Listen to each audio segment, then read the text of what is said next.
I think the best moment is at the very beginning, because if I perform my coin magic, at the end I give all 3 coins for examination, then the magical mood, the magical feeling you just created turns back to a puzzle.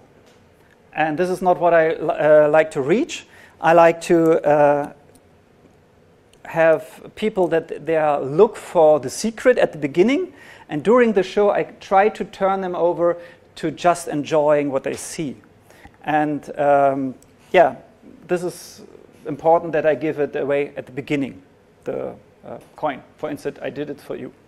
Okay, then in general, there's a big discussion about false transfers of what is better, to take a coin or to give a coin. So I thought about that a lot, and I think it depends. There's not a general, this is better than that, but it depends from many, many points. For instance, where does the coin come from? When I have to get this coin there, of course I would take it with my left hand and transfer it, if I want to display it to this side, with the right hand. But let's talk only about a false transfer. And this false transfer should have a reason, a motivation. So there's a reason why I put it in the hand. But what is better, putting or taking? And I think it depends on what is your active hand. Most of the people are right-handed, so the right hand is mostly the active hand. But that is not, you have to check this out for yourself. And the active hand will put or take. So if the coin is in my left hand, I would take it with my right hand, apparently. And if I have it in my right hand, I would put it into my left hand. So I think this is no rule without exceptions, but I think this is thinking, if you construct your routine, just think about where is it and what feels better. Okay, in my routine, I start with only 1 coin because I try to make it very simple. So this is the reason why, to reduce it over and over to the simplest thing to watch for the audience. There's another point. If you can reduce and pattern in moves and everything, that's great. This will improve the effect. And there's the first routine, the first move I do is I simply make it very, very clean. I roll up the sleeves and I give the audience so much time to figure out what's going to happen so they can get the attention to the focus point.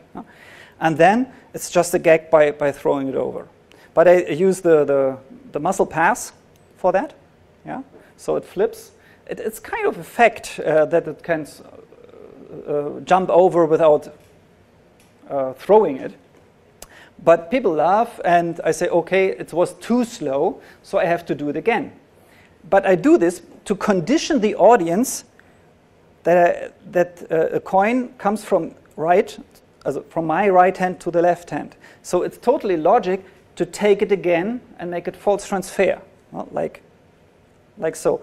And I just pivot, or with a pivot point here, it rolls over into the hand by taking it. And both hands come together a little bit, so they split the action. So, and because the motivation is there, this motivation covers, if you don't drop it, covers the magic, the secret move. The magic is when it travels again.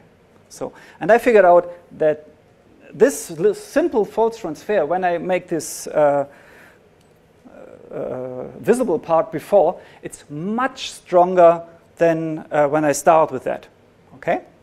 So then a little subtlety with the Ramsey here, and the coin is there. So that's the first effect, and people are astonished because they think the whole setting is so fair. Then I do this and do that back and introduce the other coins.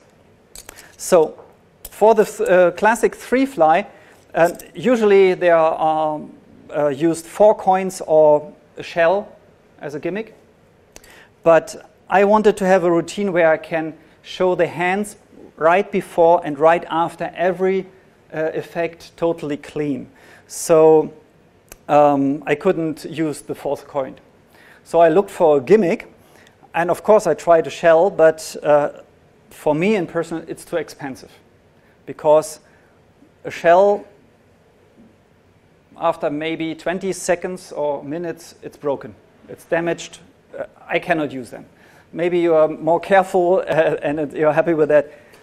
I cannot do this. So I was very happy when I saw another gimmick that is even simpler and so powerful because you're cleaner. And this is the so-called the Gemini gimmick by Auke van Dokkum. These are basically 2 coins, 2 thinner coins, and they hold together like so by a magnet. But not only by 1 magnet, but by 6 magnets. And I can show you here how it looks inside. Mandy, can we have the slide? Yes. So this is how this coin looks inside. There are 6 magnets, and okay, thank you. Can I go back? So because of the 6 magnets, it aligns perfectly just by sliding this. You can take them apart, put them together, and vanish the coin. So it's very easy. You can throw it, and there's no sound by flipping in or something. Not only with this is much more cleaner movement possible. Okay, and the second coin I put in play, that's a fake coin. It's not a silver coin, it's a metal coin, so I can attack that on a magnet too. So, but this one is a normal silver dollar. So if I put this in between, I have no magnet attraction.